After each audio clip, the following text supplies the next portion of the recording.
18वें Chhattisgarh young scientist Congress का रायपुर में हुआ शुभारंभ।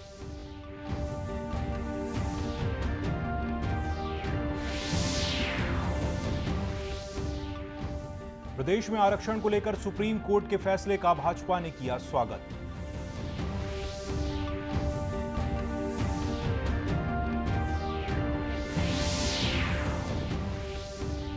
ऑपरेशन कावेरी के तहत सूडान से अब तक 3,200 से अधिक भारतीयों का हुआ रेस्क्यू।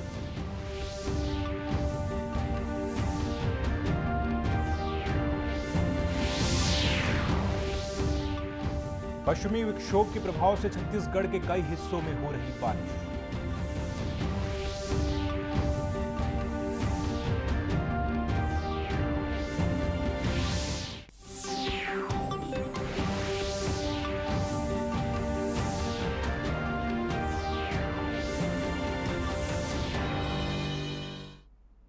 नमस्कार, आप देख रहे हैं दूरदर्शन समाचार। मैं हूं अंकुर शुक्ल और अब समाचार विस्तार से।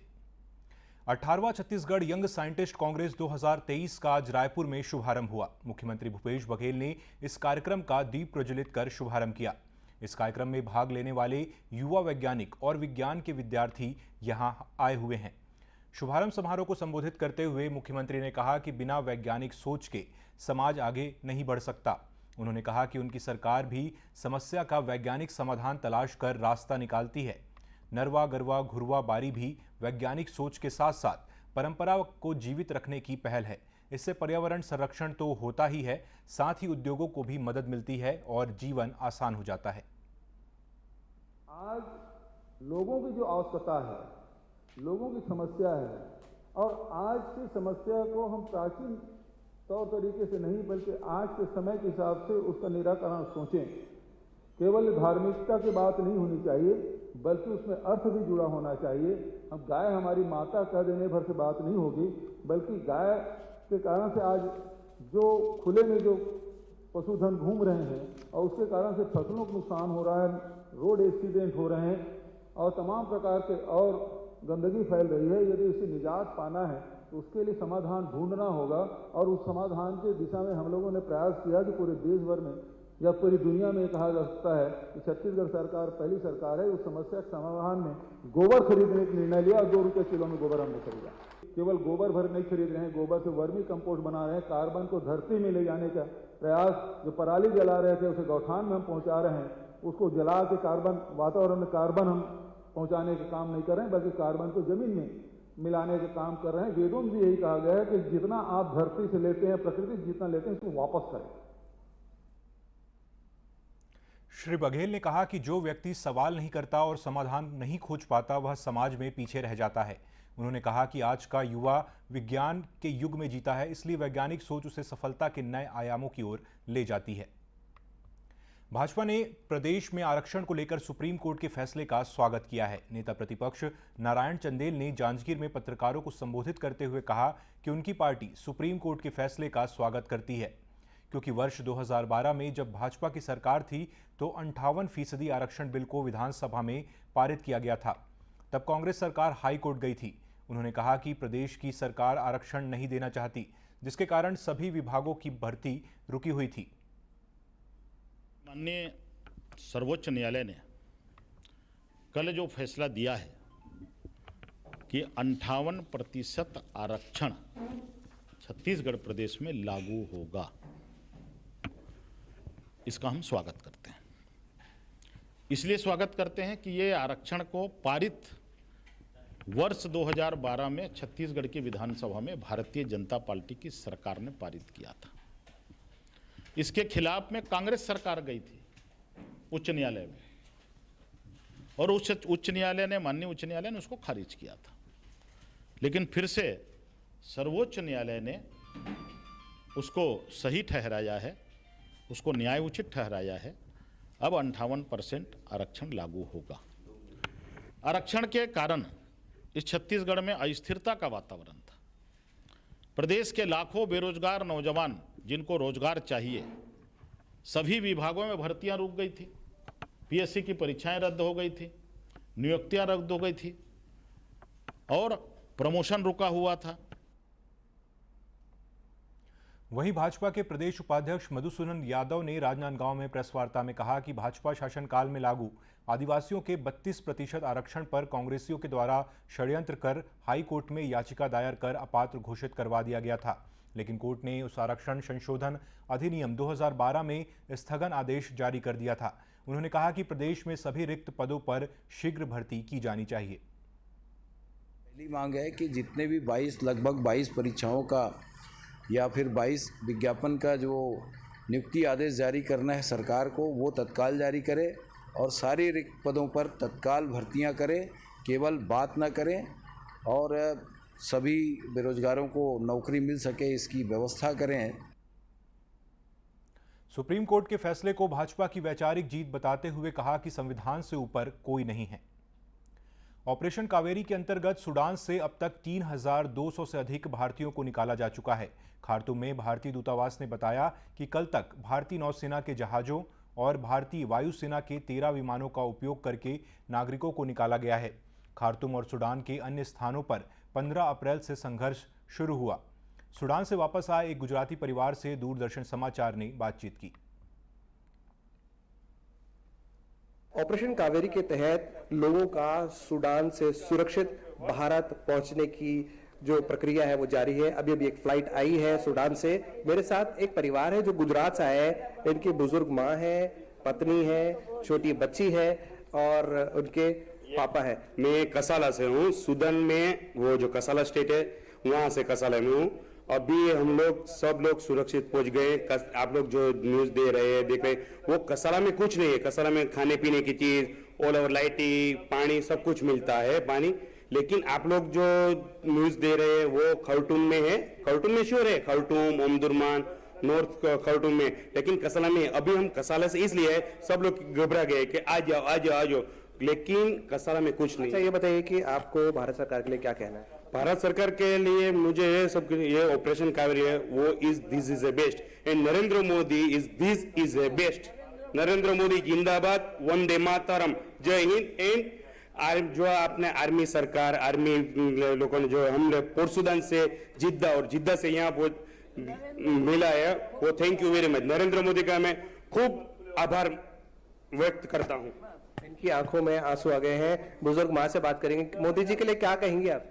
नरेंद्र मोदी जेवा माणसो बहु ओछा दुनियामां थशे। नरेंद्र मोदी तो मारा भाई करता पण विशेष छे। एटला सारा माणस छे के जेनो कई एनो शुभ भाषामां एनो उपकार मानवो ई नथी खबर पड़ती। गौरतलब है कि केंद्र सरकार ने ऑपरेशन कावेरी शुरू किया और भारतीय नौसेना के जहाजों और वायुसेना के विमानों के जरिए सूडान से अपने नागरिकों को निकाल रही है। भारतीय विशिष्ट पहचान प्राधिकरण ने आधार में दर्ज मोबाइल नंबर और ईमेल आईडी की पुष्टि करने की अनुमति दी है। प्राधिकरण ने कहा है कि ऐसी शिकायतें मिली थीं कि निवासियों को आधार में दर्ज मोबाइल नंबर और आईडी के बारे में स्पष्ट जानकारी नहीं है। इलेक्ट्रॉनिकी और सूचना प्रौद्योगिकी मंत्रालय ने कहा कि निवासी इस सुविधा के साथ आधार में दर्ज सूचनाओं की आसानी से जांच कर सकते हैं।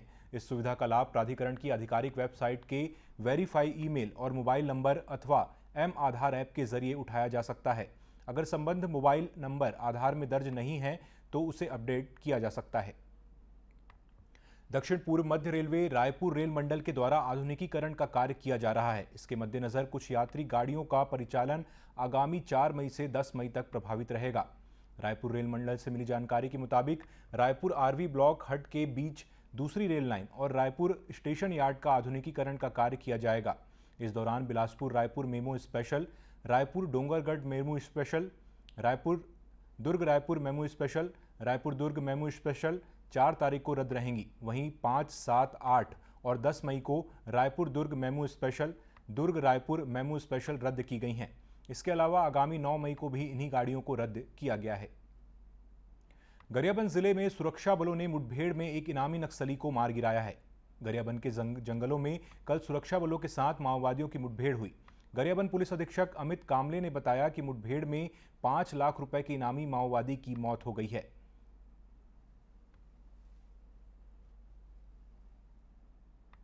और इस संयुक्त ऑपरेशन में जो है हमारे टीमों के साथ में जो है नक्सलियों की मुठभेड़ हुई।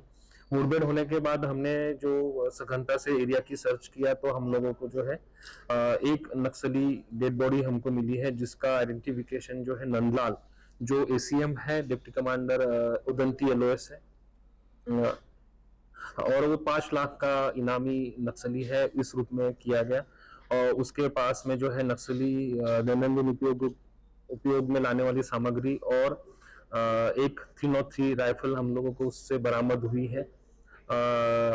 ये जो नक्सली था ये करीबन 2009 और 10 से नक्सलियों के साथ में कार्यरत था, सक्रिय था, और ये रहने वाला रक्षा पत्रा का था। वो लोकल एरिया का ही था, जो साबिन कछा से मात्र 6 से 7 किलोमीटर दूर गांव, एक रक्षा पत्रा गांव है, वहां से वो था। वहीं सीआरपीएफ रायपुर रेंज के डीआईजी संजय सिंह ने बताया कि सुरक्षा बल माओवादियों के खिलाफ लगातार कार्रवाई कर रहे हैं। किया, इनको हमने बाध्य किया कि वहां से वो जगह छोड़े, और आज के समय में इनको इस कॉर्नर में आकर हमने इनको पकड़ाया। इस इलाके में ईंट हम लोग को मिल रही थी 2 दिन पहले भी इस इलाके में हम लोग को, और उसके बाद फिर हमने इनको लोकेट किया इस जगह पर, क्योंकि रक्षा पात्र का रहने वाला था नंदलाल। इस इलाके में जो ग्रुप है उसको फैसिलिटेट करता था। ये एक इनका शेल्टर बेस था जहां पर आके करते थे। और फिर यहाँ लोकेट करने के बाद हमने टीम जो है E30 207 कोबरा की टीम गई थी, सीआरपी की टीम गई थी, और यहाँ फिर हमने इनको कॉर्नर करके यहाँ पर जब इन्होंने हमारी पार्टी पर फायरिंग की, फिर हमने उसका जवाब दिया। और फिर जब सर्च ऑपरेशन हमने किया तो उसमें एक बॉडी मिला, जिसको आप लोगों ने भी देखा, नंदलाल के रूप में इसकी पहचान हुई है। सुरक्षा बलों को मुठभेड़ स्थल की सर्चिंग के दौरान हथियार भी मिले हैं। राजनांदगांव में समर कैंप के दौरान तीरंदाजी का प्रशिक्षण दिया जा रहा है। पुलिस विभाग द्वारा प्रदेश की आदिवासी संस्कृति और धरोहर को सहेजने और तीरंदाजी खेल में वनांचल क्षेत्र के ग्रामीण प्रतिभा को निखारने के उद्देश्य से यह प्रशिक्षण सत्र शुरू किया गया है। इस समर कैंप में 60 से 70 प्रतिभागी तीरंदाजी की बारीकियां सीख रहे हैं। यह समर कैंप 1 माह तक चलेगा। प्रशिक्षण कार्यक्रम का शुभारंभ अतिरिक्त पुलिस अधीक्षक लखन पटले ने तीर धनुष से निशाना साधकर किया। इस मौके पर उन्होंने कहा कि समर कैंप से अच्छे खिलाड़ी उभर कर सामने आएंगे। इससे राजनांदगांव जिले में खेल भावना में वृद्धि होगी और यहाँ पर बहुत अच्छे जो प्रतिस्पर्धी बालक हैं वो निकलेंगे और नेशनल लेवल पर ही अपना नाम रोशन कर ही चुके हैं और भी आगे जाएंगे ये लोग। तो इससे जो 1 मंथ का जो कैंप है इससे फ़ायदा होगा और निश्चित रूप से हमको नए खिलाड़ी मिलेंगे इसमें। और मैं सबको शुभकामनाएं देना चाहता हूं कि वो हमारे छत्तीसगढ़ का नाम, राजनांदगांव का नाम रोशन करें। तीरंदाज कोच अजय टांडेकर ने बताया कि इस तरह के आयोजन से खिलाड़ियों की प्रतिभा निखर कर सामने आती है। स्कूल के लगभग 2-3 महीने बाद होते हैं स्कूल गेम्स, उसमें इस कैंप की वजह से बच्चे अच्छे प्रैक्टिस में रहते हैं, तो कंटिन्यूटी की वजह से वो अच्छा प्रदर्शन करते हैं। हमारे यहाँ बच्चे हर साल नेशनल स्कूल और कॉलेज यूनिवर्सिटी में जाते ही हैं, हर साल का है, और हर साल यहाँ के बच्चे अच्छा प्रदर्शन करके अपना नाम अभी तक राष्ट्रीय स्तर पर भी रोशन करते हुए आए हैं। इस अवसर पर तीरंदाजी के क्षेत्र में 6 बार नेशनल गेम्स में हिस्सा ले चुके प्रतिभागी कपिल राजपूत ने बताया कि आर्चरी खेल महंगा होने और आर्थिक रूप से सक्षम न होने से इक्विपमेंट का अभाव रहता है और पुलिस विभाग द्वारा प्रतिवर्ष समर कैंप चलाए जाने से उन्हें काफ़ी मदद मिलती है। थोड़ा सा अभाव है क्योंकि इनके इक्विपमेंट थोड़े महंगे आते हैं हमारे, तो उसके लिए हमको प्रॉपर सब इतने आर्थिक रूप से मजबूत नहीं है कि इन लोग कर सकें, तो मतलब इक्विपमेंट खरीद सकें। तो हम लोग जिस हिसाब से यहाँ पुलिस विभाग कर रहा है उससे हमको बहुत मदद मिल रहा है। और जो 1 महीने का हमारा ये हर साल होता है, ये जो कैंप लगता है वो हर साल होता है। 1 माह तक चलने वाले इस समर कैंप के समापन अवसर पर जिला स्तरीय तीरंदाजी प्रतियोगिता आयोजित की जाएगी। इसी के साथ यह समाचार बुलेटिन समाप्त हुआ। नमस्कार।